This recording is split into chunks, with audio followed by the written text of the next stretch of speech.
Let's break down today's action. Jamie Cox from Harris Financial is going to tell us why he thinks U.S. equities are overpriced, where you should put your money, and he made a warning earlier today that proved correct. Matt Jehn from Royal Oak Financial Group here with two picks for you to add to your portfolio that he says will be winners. And Alan Nuckman in the pits of the CME. I want to start with you, Alan. Looking at the behavior and the herky-jerky movement of the markets and all the volatility, what is the message you glean from today's price action?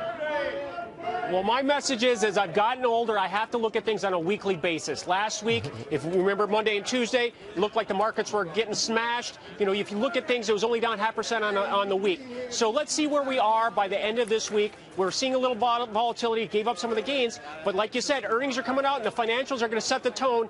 And I think they've got a very, very, very low bar to overcome as far as their hurdle.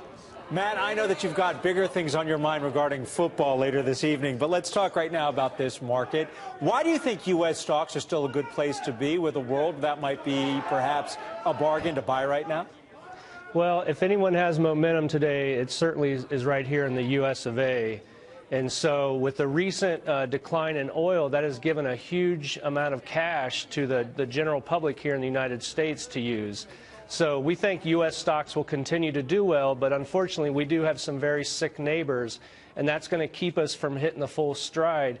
But I think the recent downfall of oil has created so many opportunities, not only on the retail side, giving retail folks money in their pocket, but also if you're an investor, there's some wonderful companies you can buy as it relates to the oil.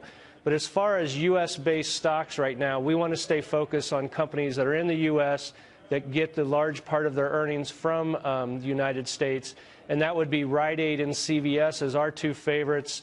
Both of them have implemented these minute clinics, which we think once that starts to take with consumers, it's going to be huge. All right, well, we'll come to those in just a second when you talk about those. Oh, but as we look at Rite Aid and CVS and the prediction Matt makes about U.S. markets, Jamie, you made a prediction this morning. You said the U.S. better get ready for volatility in U.S. stocks. Boy, did we get that today. Up, down, all around. What did you see that told you that's really going to be the kickoff to this week, if not the month and the quarter? I think it's going to be the theme of the year. I mean, we have a lot of uncertainty facing us, Liz, in terms of what the Fed policy is going to be, whether, in fact, we have deflation, concerns in Europe and around the world. I mean, there's a lot of really big uncertain events that we have to look forward to. And last year, we had unprecedentedly low volatility. And I think what you're going to see is that there's going to be a little reversion to the mean where you see volatility pick back up. And you've seen it in droves of the last 3 months. So I expect that to be the case, especially as we lead up closer to June, when people think that the first rate hike from the Federal Reserve will be. You'll see a lot of volatility pick up.